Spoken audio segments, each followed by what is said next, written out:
Hi, welcome and good evening, everyone. Thanks for joining us tonight. We're going to be talking today about harnessing precision with EGFR targeted therapy in resectable non-small cell lung cancer. And we're going to do this in a nice interactive way with some evidence and a case-based multidisciplinary approach, kind of like a tumor board that you would have. So thanks for joining us. I am Gavit Woodard. I am an assistant professor of thoracic surgery at Yale School of Medicine, and I am joined today by Dr. Catherine Shu, who is the director of thoracic medical oncology at Columbia. So welcome, Kathy. Thanks for being here. Thank you. Thank you to PeerView for providing this session and dinner for us tonight. Thanks to AstraZeneca for providing the educational grant for the symposium. If you haven't already, please take out your phones and complete the pre-event survey. You can reach it through this link. And reminder, we're going to be doing polling questions throughout the presentation. You can submit your questions, and then we will answer them through the Q&A session, and we can incorporate it into our discussions. So please take a minute and use your personal device to scan this QR code here and respond to the polling questions, and please ask us any questions that you have.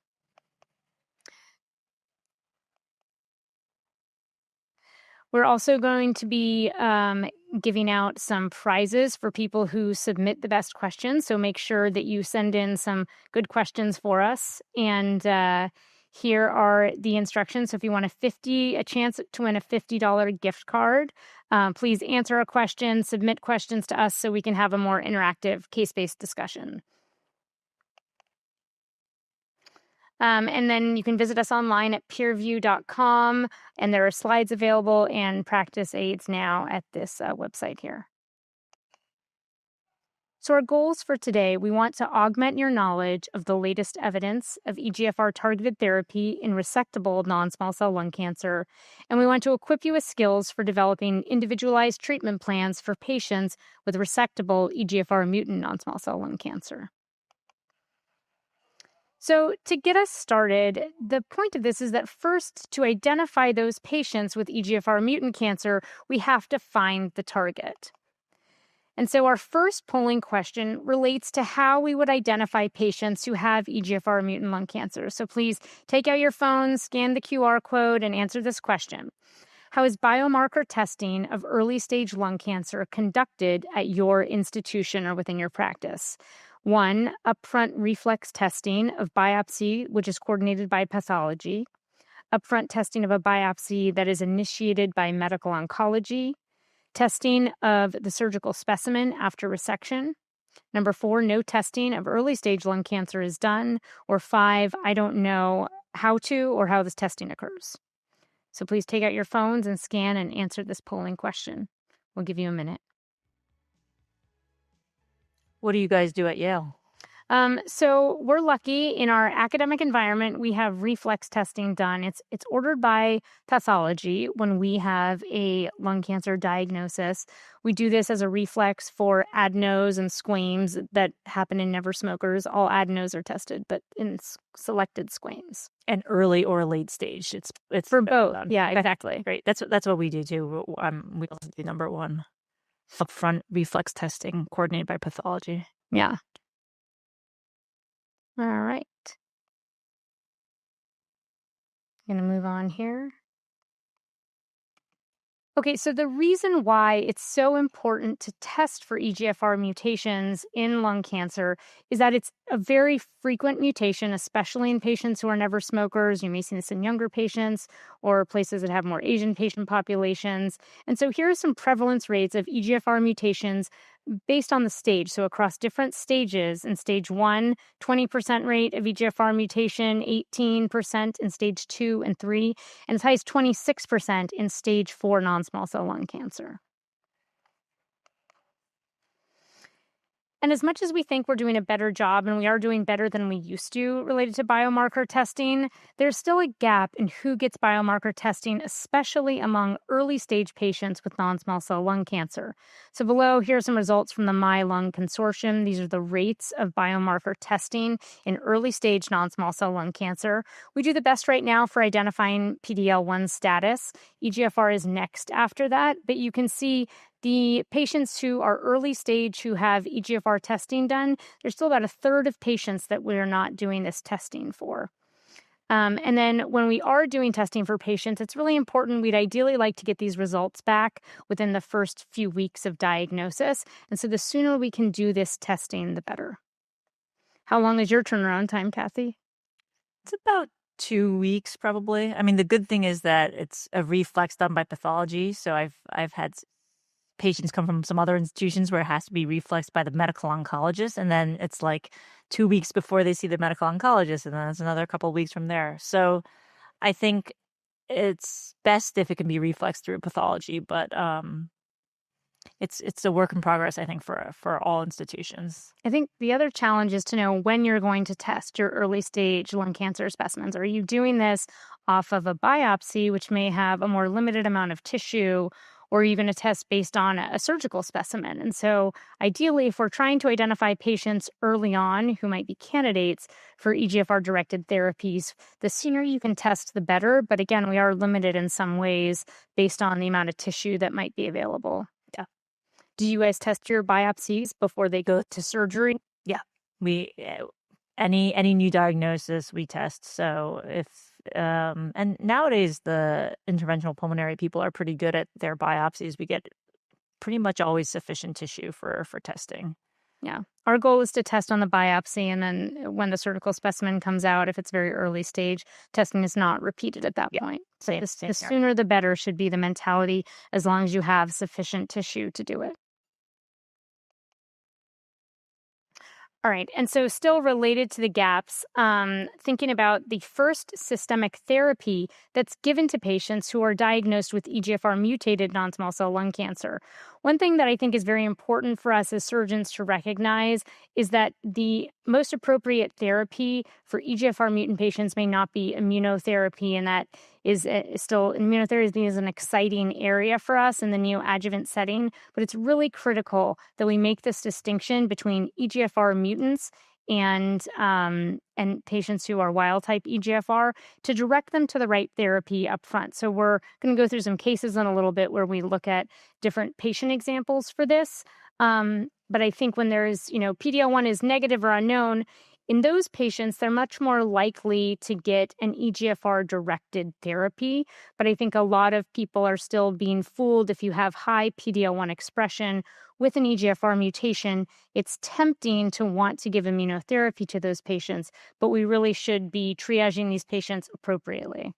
Yeah, and that's a really important slide. I tell everyone, all my fellows, just if you see the EGFR mutation, just ignore that PD-L1, because a lot of times they have high PD-L1 and it just doesn't mean anything. Yeah. We have another slide on that coming up in a second. And so when the timing of testing, we kind of touched on this already a little bit. You can test patients at the time of diagnosis. There's a new lung nodule found. This is detected, and now we're going to do a biopsy. And so this is your first opportunity to look for EGFR at this point. If there's not sufficient tissue, they can go back for a rebiopsy. Sometimes we look in the blood if we're really concerned. But depending on the stage of your patient, if you're thinking about a stage 1 patient or someone who's a little bit earlier, that testing may not happen right away. So it's really important then at the time of surgical resection, that's your second time point when you can send these patients tissue for biomarker testing. And all of this is done as part of a multidisciplinary team, communication between the surgeons, the oncologists, the interventional radiologist who might be doing the biopsies, or your pulmonologist who might be doing the biopsies, making sure if you are sending a patient for a diagnostic biopsy that you are communicating with the teams that you work with, that it's really critical to get sufficient amount of tissue to do this biomarker testing. All right, I'm going to turn the floor over to you, Kathy, and we can start doing some cases. Okay, great. Thank you again to PeerView and to AATS for having me. I'm a medical oncologist, so I'm not a surgeon, but I work with a lot of surgeons, and I love you guys, and so thank you for listening to me tonight. Also, this is a topic that's very near and dear to my heart, EGFR. It's my my favorite topic, so I'm really happy to have you guys here. We look forward to having you guys ask questions, and we're happy to make this as interactive as possible. So this is a patient of mine. She's 64. She's never a smoker, and she actually got a chest CT because she had COVID at the time and had some cough.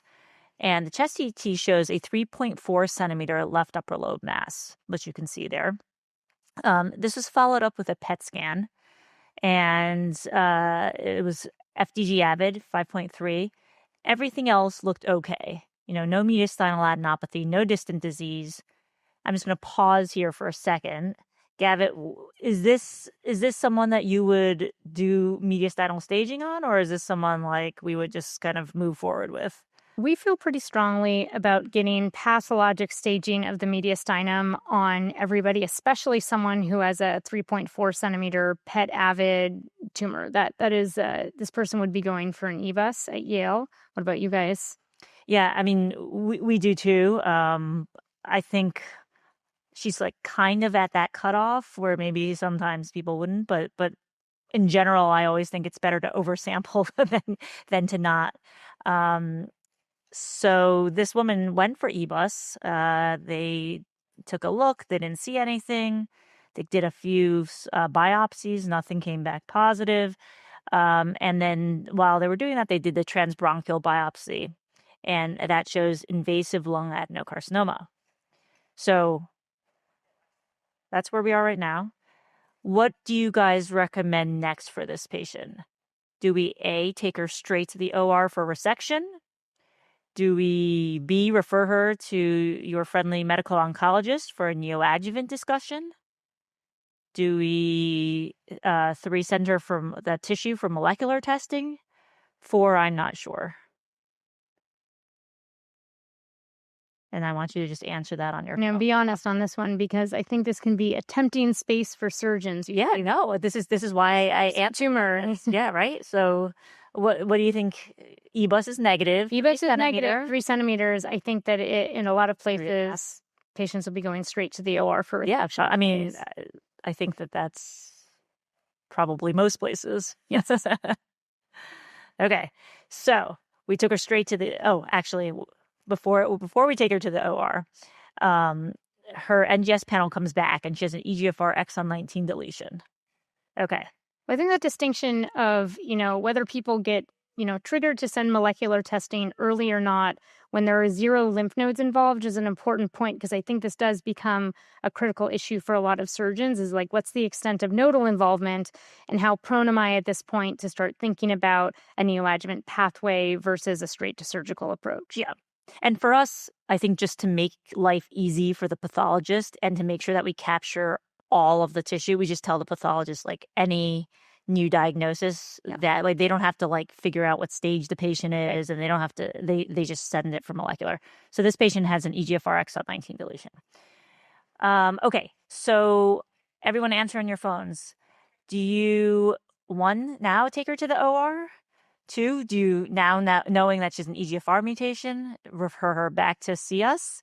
Or 3, you're still not sure? And remember, if you guys answer, you get entered into the gift raffle for the gift cards. This is tricky. It's not a straightforward answer. I think we know there's a lot of new data coming out in this space, and it's meant to be a thought-provoking question. Well, she's taken to the OR, which is exactly, like I think having an EBUS that's negative, otherwise just like a nice, juicy looking tumor. She goes to the OR.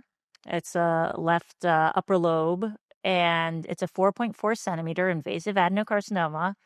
But here we go. It extends into the visceral pleura. Multiple lymph nodes are involved. 2 level 5, 1 level 7, 2 bronchial. Multi-station too. Yeah. So it's, this is, we always tell the fellows like, well, there's can always be surprise N2, right? So this is PT2B N2 disease. So this was a little bit surprising. So what do we tell the patient now? What would you recommend next for her? Is it 1, adjuvant chemo, 2, referral to radiation oncology for some post-op RT, 3, are we giving her osimertinib for 3 years, 4, are we giving her atezolizumab for a year, 5, observation, just had the tumor out, 6, I'm not sure. Oh, okay. So we're gonna come back to this case. I'm gonna leave you hanging for a minute. We're gonna come back to this case after I review some data, and then I'm curious what everyone thinks. And then we also have some good questions coming in on the chat that we can work into some of this discussion. Okay, great. So first, I'm going to talk about ADORA, which was a really important study, a phase 3 trial looking at adjuvant osimertinib in stage 1B to 3A non-small cell lung cancer. So these are patients who had resection of their tumor, and it was investigator's choice whether or not to get chemotherapy. And then these patients were then stratified by stage and type of EGFR mutation and race, and they were randomized 1-to-1 to osimertinib versus placebo. The primary endpoint is DFS in the stage 2 to 3A. And originally, the trial is planned for treatment duration of 3 years, and the trial was ongoing. But actually, the study was unblinded early because of the efficacy. And at the time of unblinding, the study had completed enrollment, and all patients were followed for greater than a year. So you're going to see here. So this was the ADORA primary endpoint, and I think it's always incredible to me every time we see these curves because we're all, well, people who are old like me now, we're used to seeing curves that basically like, all the platinum-based chemotherapies, everything looks exactly the same. And to have any sort of hazard ratio like this is really incredible. So you can see in the stage 1B to 3A and in the stage 2 to 3A, that hazard ratio was really impressive. It was like basically an 70 to 80% improvement in the risk of recurrence. And so we all kind of were really impressed with this data. And I think the question was whether or not it was just improving your DFS or was that actually going to carry through to OS. And so this was actually presented by Roy Herbst 2 ASCOs ago now. We were all really looking forward to this. Is it that OC kind of pushes back your recurrence when the disease comes back? Is the disease going to be more aggressive? But ultimately, this is what we saw with improved OS. And this to me is really telling. So that hazard ratio is 0.49. And when you look at stage 1B and stage 2 to 3A, it's pretty similar. And you can see that the osimertinib arm continued to outperform that placebo arm by a lot. If we looked at this nice tornado plot looking at basically disease recurrence, and you can see in the overall population, fewer patients in the OC arm had disease recurrence. And kind of importantly for me, the CNS here, this is really important, right? Because we know that osimertinib has really good blood-brain barrier penetration, and we know it can prevent CNS lesions as well. So that's really important to me. And otherwise, you can see that local recurrence is probably otherwise the most common. And now we have the overall survival data, but while we were waiting for that for a very long time, the rate of CNS recurrence was a big argument for giving OC and that it was protecting the patients from brain mets, even in the absence of a survival benefit, which now we have that as well. But so preventing the quality of life detriment that would come with having an early brain met was a big argument for using OC. Yeah, absolutely. And I'll tell you, even before the OS data came out, when that PFS data came out, I was already giving it to all my patients because, DFS is also a really important endpoint. I mean, these patients they don't want their disease to come back. It's very stressful. There's a lot, to be said about that. So I was giving these patients adjuvant OC. This is really important to me because I think a lot of chat question too. This is a chat This question? is a Okay, question great. off the chat. So, Good. Because this is a question that no one really knows. The patients come to you and they're like, "Oh, osimertinib has such a great benefit, but like, can I just not do the chemo since we have osimertinib?" And remember, that was not the question that Adora asked, right? It wasn't whether or not chemotherapy followed by OC was better than no chemotherapy followed by OC. The chemotherapy was investigator's choice. And what we know is that patients did better if they got adjuvant chemotherapy, and they did better if they didn't get adjuvant chemotherapy. So either way, the patients did better. And so this is a little different than like some of the from like Alina, for example, the ALK adjuvant trial, which didn't use chemotherapy at all. So to me, I think there's still an additive benefit to chemotherapy. And for my patients, I tend to still recommend it, especially in patients who are stage 3.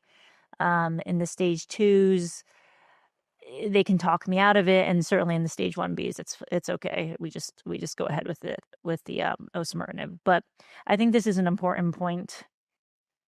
I'm going to give you another quick question off of the chat. It's about how this might relate to a smoking history, and if there are any differences if your patient is a never smoker versus someone with a smoking history to the outcomes that we see with adjuvant OC. Yeah, I don't think so.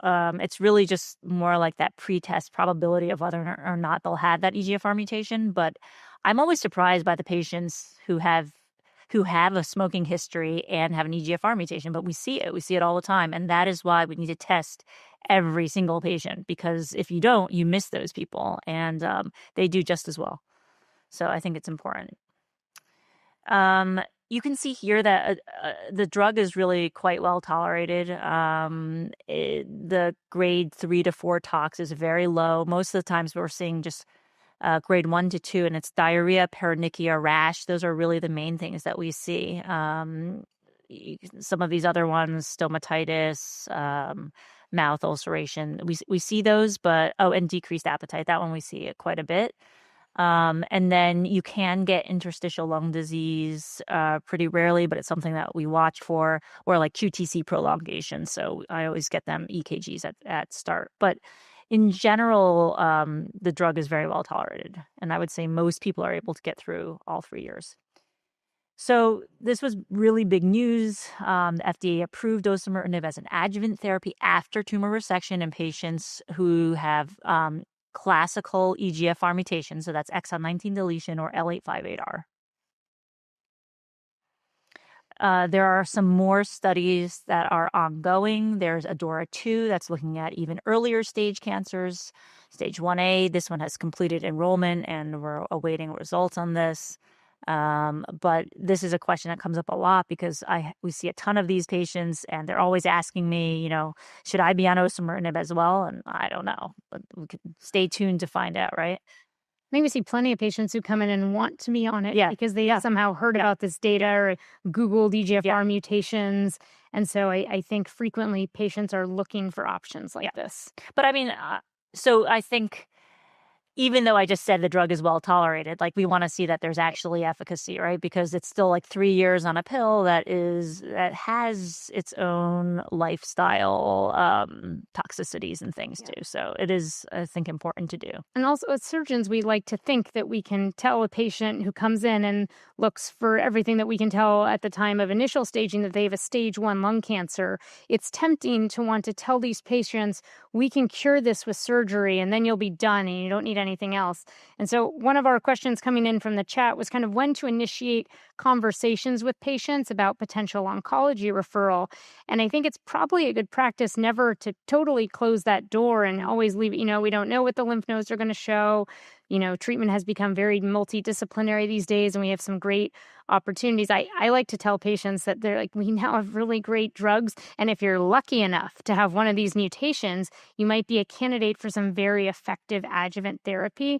And to frame it that way to them as part of my initial conversation as more of an exciting thing, because we didn't used to have these options for lung cancer. And it's actually really great to be able to offer these to patients now. Yeah, no, that's a great point.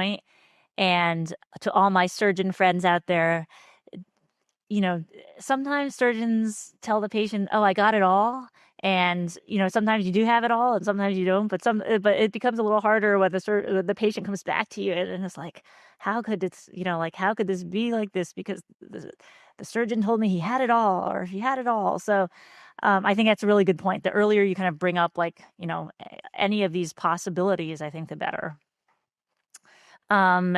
This is another study that's looking at 5 years of adjuvant osimertinib. So I think we're always wondering, what's the right number? And I don't know right now, but this is interesting to find out. Some of my patients who have now finished 3 years of adjuvant OC are asking to stay on it, and I've been convincing them to come off because that's just what the data is. But I'll be interested to see, what this study shows. I think earlier today at a session, Jessica Donington said anecdotally she's sending circulating DNA for patients, and for patients who have it initially, who clear it while on OC in the adjuvant setting, they're leaving those patients on therapy. Yeah, it's very controversial. The problem with ctDNA also is sometimes patients who are they get very anxious about it, and then you have to deal with a lot of anxiety too. So I do both. I will send ctDNA, and but in patients who are okay, just kind of with surveillance, I let them be. Okay, so let's come back to this case now. So she's a surprise N2, and what are we thinking now that we know this data? What do you think, Gavin? This was a surprise to you, right? Surprise N2. So, hopefully this is someone that I would have said, let's wait to see what your path is before we tell you you're all done. I think especially this tumor was greater than 3 centimeters, so I would be a little suspicious that we might be dealing with potentially more advanced disease. And so this is when we would send them to an oncologist to talk about adjuvant therapy. I would think about that even in the absence of an EGFR mutation for this patient, because they have more than 4 centimeter tumor. They've got multi-station N2. This is a patient who needs adjuvant therapy. Okay, great. So now to answer this follow-up question, everyone on their phones, please answer it. Based on what you learned, what would you now recommend for this patient? 1, adjuvant chemotherapy. 2, referral to radiation oncology for post-op RT. 3, osimertinib for 3 years. 4, atezolizumab for a year. 5, observation. 6, I'm not sure. And maybe some of you want a combination of 1 and 3. Okay. So this person was referred to see me. She underwent 4 cycles of adjuvant cisplatin and pemetrexed. I convinced her to do the chemo because she was stage 3. I thought she was pretty high risk. She was otherwise, completely healthy person. So I convinced her to do it, and then she did 3 years of adjuvant OC. So I started this woman before the OS data came out, but she's done already, and she's doing great.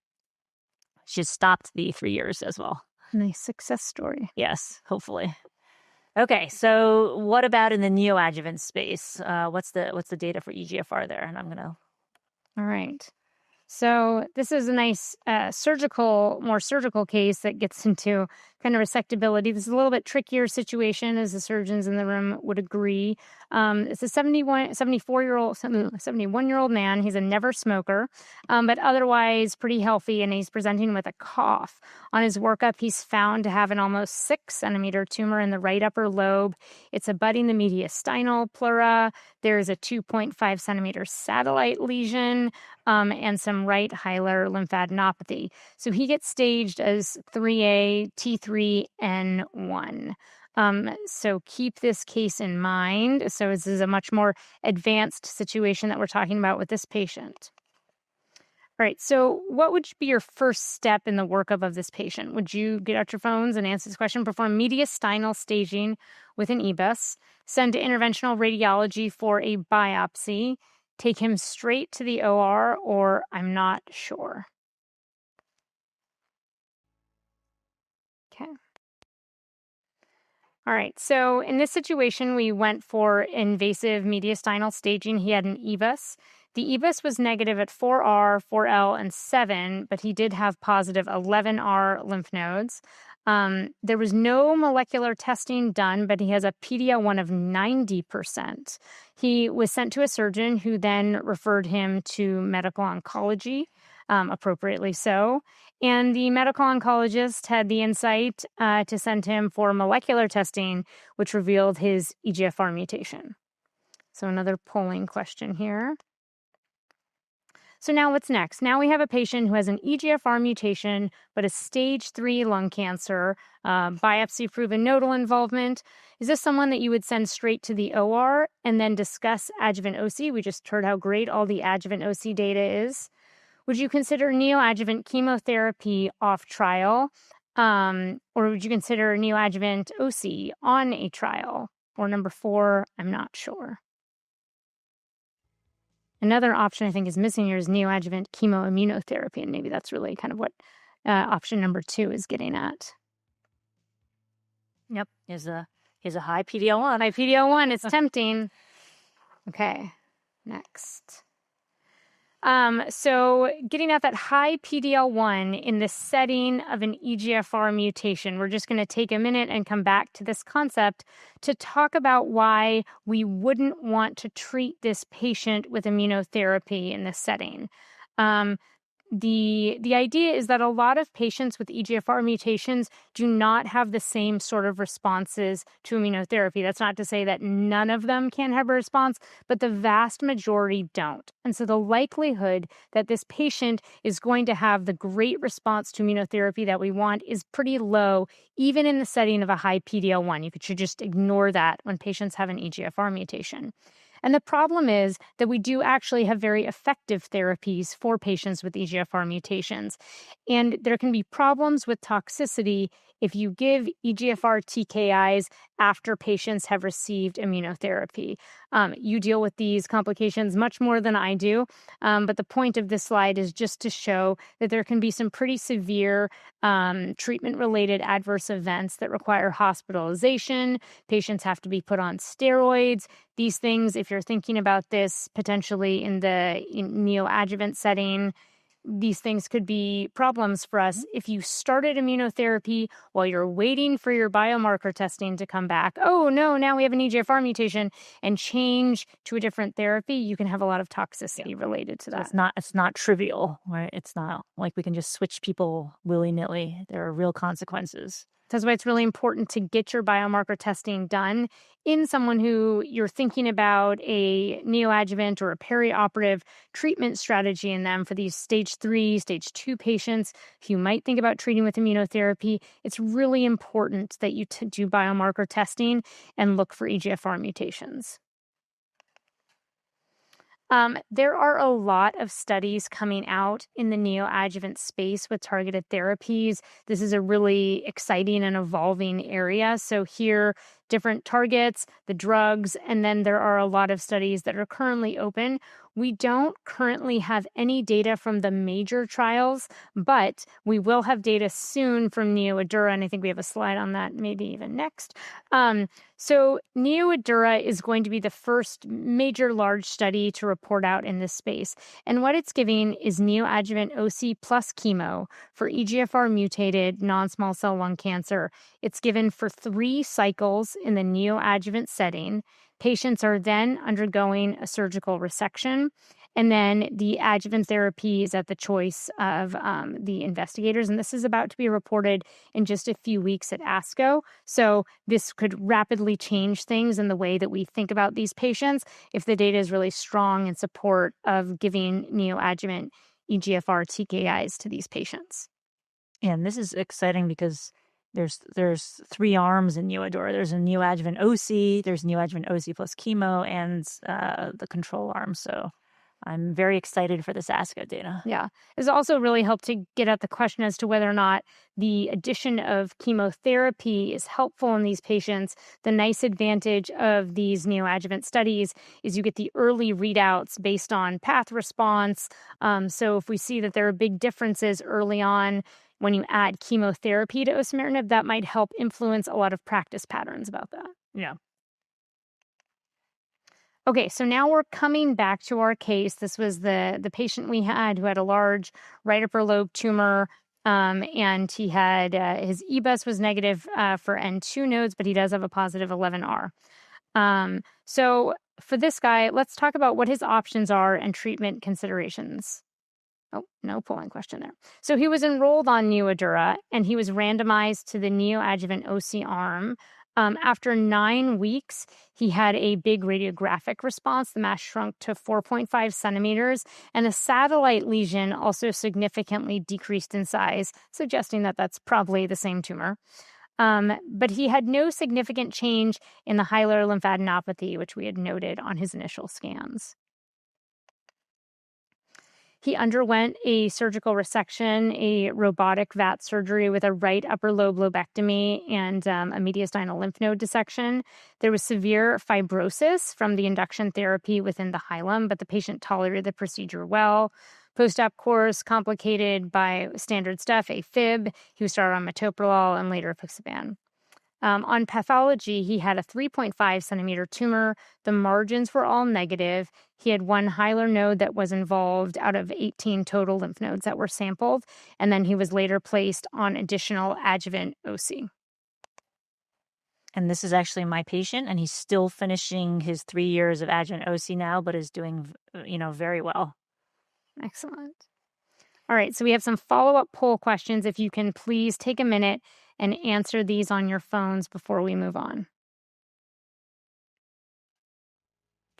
And Gavit, while we're doing this chat, someone asked a very similar case. He said, "What would you recommend for a 70-year-old patient fit with normal PFTs, 4 centimeter left lower lobe mass, probable N1 disease that is not accessible to biopsy? The lesion's EGFR positive."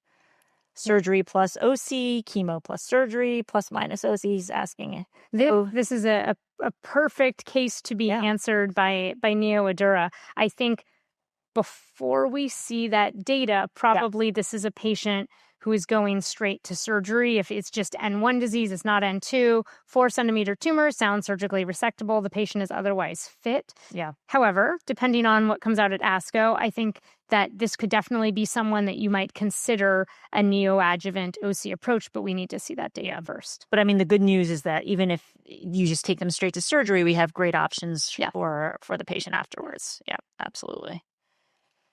Okay. And there are a lot of questions in the poll. Okay. I'll talk a little bit about some kind of beyond EGFR, and then we'll come back and answer some of these polling questions. I think this is where we've kind of figured out that neoadjuvant is a great new space. There's an adjuvant now for adjuvant osimertinib and adjuvant alectinib. But what about some of the other targetable mutations, right? We have all of these other targetable mutations. We have ROS1, we have NTRK, we have BRAF, we have MET, and we have all of these things, but each kind of patient population tends to be quite small, so we don't necessarily have a lot of data for them yet. And they're all a little bit different. Like EGFR has a really, really high response rate, but not all of the targeted therapies has the same response rate. KRAS G12C, we have targeted agents for it, but the response rate is not the same. This is one of our chat questions, actually. It's related to, in biomarker testing, do you focus only on EGFR and ALK, or is it a full panel? And then how does liquid biopsy come into play? And I would say this is a nice example where it's potentially good to have more information. But I think that the important point is, if you're really thinking about a neoadjuvant strategy, it's critical to test for EGFR and ALK. The rest is bonus. We don't really have, this is... great if you can find a match, but not as essential. But EGFR and ALK before immunotherapy are really important to test for. And I would say, I'm going to show you this case of mine, but I would say if you are going to do NGS testing anyway, just do a full NGS panel. I mean, it may or may not change your treatment. And liquid biopsy versus tissue-based. I think in early stage disease, we know that liquid biopsies aren't able to detect mutations in some patients. Hopefully that technology will get there, but right now it is possible to miss a diagnosis with that. But if you're in a situation where maybe there was insufficient tissue, sending that patient at least for a liquid biopsy to try to rule out EGFR, I think would be important. Although you're right, like most of these earlier stage patients aren't going to have anything positive. So definitely tissue. So this is a very interesting case that one of mine, he actually went for many second opinions. I think he went to Yale as well. But so he had this, he's a very healthy guy. He's been followed with these CT scans for several years. And he was kind of diagnosed with this like ILD, NOS. This was a CT. He has disease kind of throughout that right lung. He finally came to get another pulmonary second opinion, and they ordered him a PET scan. And, it was like kind of this low-ish uptake, but there was uptake, and it was throughout the right upper lobe and the right lower lobe, and nothing clearly in the mediastinum. So you can see that it's kind of like throughout that right lung. And by this time he was complaining that he had some symptoms of like occasional cough. And he felt like maybe occasionally at night he had some wheeze. So he undergoes the pulmonologist here was like, you know what, we need to work this up further. And he undergoes an endobronchial biopsy, and it showed at first just we got an adenocarcinoma, at least in situ. It was insufficient for molecular genotyping. The lavage was positive for adeno, and they sent him to see me. And this guy was otherwise this never smoker, very healthy guy. So I recommended another biopsy because I thought a very high pretest probability that he has something, right? Maybe he has EGFR and we can give him therapy. And I think I even counseled him like you will if I had to guess, I would guess EGFR. Of course. We have some questions in the chat that are coming in about smoking and how that impacts therapy. And I would say, I don't think that your smoking status impacts therapy, but it does increase the chances that you might have one of these mutations. So the reason why we keep mentioning this and talking about it so much is because we know that these are more likely to occur in never smokers. So if you see a never smoker, that might be the person that you're sending back for a repeat tissue biopsy attempt. Yeah. So, I mean, that's why I sent him back. He was very grumpy about going back for another biopsy, but I said, we need to do this. So we did. He undergoes another biopsy, this time 11R, and it was positive. It was positive for MET exon 14 skipping. So two things. One, he wasn't expecting his nodes to be positive. And two, I had, kind of discussed maybe it would be EGFR and it comes back as MET exon 14 skipping. So I'm going to pause there for a second. Now what do we do? He's got disease throughout that entire right lung. It's MET exon 14, and he has a lymph node. So what do we do? Surgeons are going to do a right side pneumonectomy for this patient. It's a very tough call. I don't know. So we thought about it for a while. We debated pneumonectomy. By the way, he just bought like a really nice house in I don't know, wherever people go skiing in Park City. And he just bought this house, and he was really, really nervous that he wouldn't be able to ski if he had a pneumonectomy.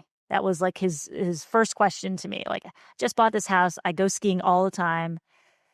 What is that going to mean? So I gave him capmatinib, which is a MET exon 14 inhibitor. And like a few days after starting, he immediately felt better.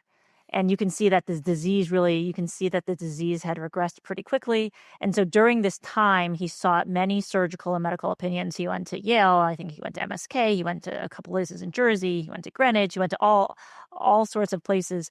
And he looked for a lot of different opinions. And Gavin, I'm curious now that, okay, so he's doing a little bit better, but it's still throughout his right lung. He still has N1 disease. Yeah. What do you want to do for this man? It's a tough call. We did see him at Yale, and we had some other things that I'm not going to bring into this discussion, but, it's definitely a complicated case. And it's hard with the TKI therapy because we do think that these work a little bit differently than immunotherapy. So, our suspicion is that there's probably still some disease in there. And how can you provide him the best chances of survival if you currently have a handle on things, but maybe this is not going to have a sustained response? Right. And I think that's really what we discussed with him, because We know that these TKIs, at some point, these patients all have acquired resistance. So when he asked me, like, are you going to cure me with the capmatinib? I said, no. Really, like, your only chance for cure is, well, let's answer the poll question first. What do you guys want to do? Do you want to continue on the capmatinib forever, which is what some people said, some of the second opinions. Or how about until progression and then start worrying about those effects down the road? I know, but what if he progresses too much? Right. You know, it was very difficult. Do you want to do a pneumonectomy on this man? Do you want to do neoadjuvant capmatinib? If you do neoadjuvant capmatinib, how long is that going to be? And if you're just like me and you were like, I don't know, we can take that as well. Okay. So, you know, he really wanted to be as aggressive as possible. And I explained to him that capmatinib would not be curative. Some surgeons were a little bit against the idea of doing a pneumonectomy, given that he had N1 disease. On the other hand, he did not have N2 disease, and we had been, you know, he had these prior chest CTs, and he's had this disease for a while, so we kind of knew the natural history of his disease, and it certainly hadn't gone to the contralateral lung yet. There's no obvious N2 disease. So we decided he was on neoadjuvant capmatinib for several months, and then he underwent the pneumonectomy. And after that, you know, then there was like additional questions. Do we give him adjuvant chemo? Again, he wanted to be as aggressive as possible. So we gave him adjuvant chemo. For us, it's like cisplatin is a tougher drug, but he wanted the best he could do. So we gave him that. Again, not the easiest thing in someone who undergoes a pneumonectomy.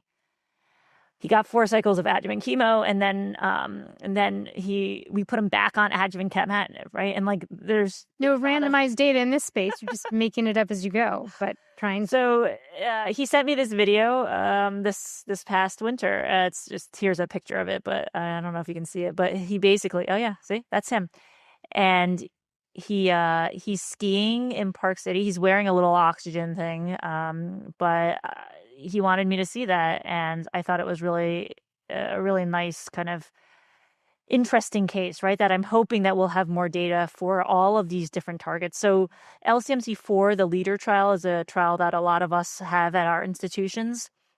It's looking at all of these different actionable drivers and looking to see whether or not we can have these different matched trials. So at Columbia, we have Nautica 1. At some of the other sites, they have different ones. But this was a really nice collaboration with industry and academia. The industry partners had their own kind of trials matched into it. And I think you can see here that we're continuing to screen for patients. So all surgically resectable patients can go on this. Then we do molecular testing on them. And what you can see here is Jamie Chaff had presented this. This is really nice because what it shows us is that patients really need to have tumor NGS testing, biomarker testing in the tissue, because when you do it, like an actionable oncogene was found in almost half the patients, as opposed to the liquid biopsy where it was found in many fewer patients. And so whether or not in the future neoadjuvant, BRAF therapy, neoadjuvant exon 14 therapy, all of these kind of remain to be seen, but this is kind of ongoing. And I think really important. We're also looking at pathologic response, complete and major path response, viable cells, persister cells, and these will kind of read out over time. So a space that's just exploding and kind of, demonstrates the need for testing these patients. Because if you don't test, you don't know that these options are available. And so that's the real critical teaching point, I would say, is that, yes, these patients need testing as early as possible. We have some questions about a stage 1A with high-risk features. Would you consider it in that patient? This was, there have been a lot of topics on that in some of the lung sessions earlier today. And so how do you we don't cure all stage 1A patients. We'll need to see more data in this space, but It's thought-provoking, and certainly there are stage 1A patients who I'm sure benefit. The challenge is, how do you identify those patients from the rest of the group, the majority of who are cured or disease-free with just their surgical resection alone? Yeah. Please take this time just to answer the follow-up poll. And then if you can go ahead and scan the QR to answer the final follow-up poll. And then we can go through some questions. Yeah, we have a lot in the chat still to get to. All right. Oh, someone asked a pathological response. In case 2, I think it was after case 2 that one. Oh, that was after case 2? Makes sense. Yeah. So there was residual disease. There was residual disease, and there was not a path CR. I don't think he even met a major path response. And actually, that is what we're seeing with some of the EGFR targeted therapies, that we're not seeing that same level of path CR that we're seeing with immunotherapy. We probably, we'll have more data with Neo-Adura, but one of the largest series that's out there came from Colin Blakely at UCSF, and he gave patients 2 cycles of neoadjuvant OC without chemotherapy. His pathologic response data weren't on the same level as what we see with neoadjuvant immunotherapy. And so it may be that when we're thinking about neoadjuvant TKIs, we just are expecting different things, and it doesn't mean that they may not be providing a benefit, but we have to kind of see what the data shows. We still don't have data in this space, but maybe these are drugs that are used more for downstaging, for facilitating an easier surgical resection. If you can shrink a larger tumor to a smaller size, does then that become a minimally invasive operation? And again, if we're not giving targeted therapy in the neoadjuvant setting for a stage 3 patient, what are they getting? Because it shouldn't be immunotherapy. So it would be nice to have a treatment strategy where, for stage 3s, I know we like to give some sort of systemic therapy before a surgical resection. And so just to have a way to deliver something for a few cycles and take that patient to surgery so they don't suddenly met out with, And I'll put out there that for stage 3 unresectable patients, there was a similar trial called Laura that looked at chemo RT followed by osimertinib, and that trial similarly had a really nice hazard ratio. So I think if the patient has stage 3 and can't get surgery, we have a great other option for them. That's what I tell them. If they end up on a neoadjuvant treatment strategy that then doesn't lead to a surgical resection, there's still great options. Yeah, absolutely. What else? Let's see. And you guys are welcome, if you have questions, to come up to the microphone, please. And here's one about osimertinib-acquired resistance affect your therapy options and what's your experience regarding resistance. I assume this might be in the adjuvant setting where patients are on it for a longer amount of time. Do you have concerns, or have you had issues with that? I have to be honest, I haven't had any patients recur who have been on adjuvant OC yet. That being said, that was everyone's concern initially, but with the OS data being positive, I think that that's still the way to go. Definitely patients who have been on OC for a while have a different pattern of resistance than in the past when people were like on erlotinib followed by osimertinib. So there are different patterns of resistance. And I would say the most important thing that we do is we biopsy at acquired resistance, because occasionally patients can actually have small cell transformation. And we see this, and that's like the one time that it's such a different disease entity entirely that it like drives you to do a whole different type of treatment. And so for that, you can't do liquid biopsy. You really need to do a real biopsy.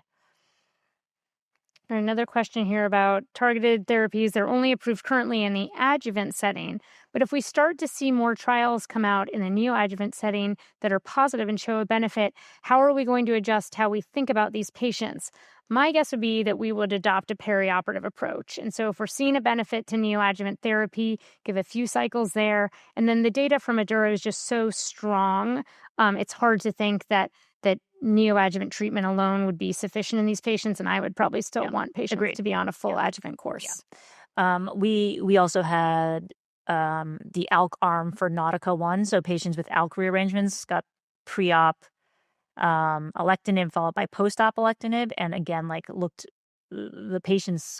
my patients all like cleared and looked really good. So I do think that adjuvant though is still really important. And I would say the other thing, Gavin, when we look at like Neoadora results, right? I'm not expecting that same magnitude that we saw with like Adora, because if you think about it, these patients are getting neoadjuvant for 9 weeks, whether it's chemo plus OC or just OC, and then they're still getting 3 years of adjuvant OC, right? So it's makes it harder to tease out exactly where that survival benefit is coming from. Right. Okay. What else? Is multi-station N2 a contraindication for upfront surgery and adjuvant OC? I mean, I would say it's not multi-station N2, not a contraindication, but again, I think that if we just go back to kind of our roots in surgical training, multi-station N2 is a marker that this patient could have more advanced disease, and I think that that's where I would take that one. So I like the idea of giving a few cycles of therapy, making sure this is not some super aggressive treatment-resistant bad biology tumor that suddenly has a lot of other mets that pop up in the next month or two. But I don't think it would be wrong if you can think you can fully dissect all the disease that's present to take that person at the moment with an upfront surgical approach followed by adjuvant OC until we start seeing the Neoadura data. And if that is positive or it gives us an indication that that might be helpful, this is the perfect patient for going on some treatment strategy like that. Is someone who it's a little questionable to go straight to surgery. I wouldn't say it's wrong, but we just know multi-station N2 is a marker for worse disease and a higher likelihood of having undiagnosed micrometastatic disease elsewhere. And I would also point out that now that we have LAURA data, there's less pressure on the surgeon to have to clear all of the, bulky nodal disease, right? The patient can get chemo radiation followed by OC and have a very nice response. So I think the fact that there are other treatment strategies as well can maybe shape some of your decision making. Okay. Here's a tricky one. Do you want to read that last one? You want me? How to choose neoadjuvant therapy for patients with N2 disease harboring an EGFR L858R plus TP53 mutation in your clinics. Do we give him neoadjuvant OC with or without chemo, IO with chemo, chemo alone, or upfront surgery? Well, so I think we've talked about how it's really important if you do have these EGFR mutations, these are not the patients you want to put on neoadjuvant immunotherapy. And I would say like that to me is a clear, like definitely not that answer if you're doing a process of elimination, multiple choice test question. But the rest, I think, a lot of things are reasonable here still. Yeah. I think the bottom line, I think that we're just saying is do the testing so you know what treatments to give or not to give, and also send to tumor board and have a big multidisciplinary discussion, right? We want surgeons and med oncs and pulmonary and pathologists to all be involved. As much as we still have, more options in the space, certainly like all these new questions that we haven't had to think about in the past are now coming up. And so it is a really complicated space. And so making sure you do have that multidisciplinary discussion, I think, is really critical. And the sooner you can have these conversations, whether you're a medical oncologist or a surgeon, the sooner you can touch base with your team about this, the better before starting someone on a pathway that may not be the right one. Yeah, totally agree. So make sure you guys go back into the app because you can see if you've won. And if your screen is flashing green, please see a member of the peer review staff to claim your prize. And again, thanks to Peer Review for providing gift cards. Thank you to all of you for participating. You can visit us online. Make sure you complete and submit your post-test and evaluation for credit. If you want to watch us talk again, you are welcome to. It'll be online, and you can download the slides as well. And if you guys have any other questions, we're happy to take them. We're up here. Thank you for joining us.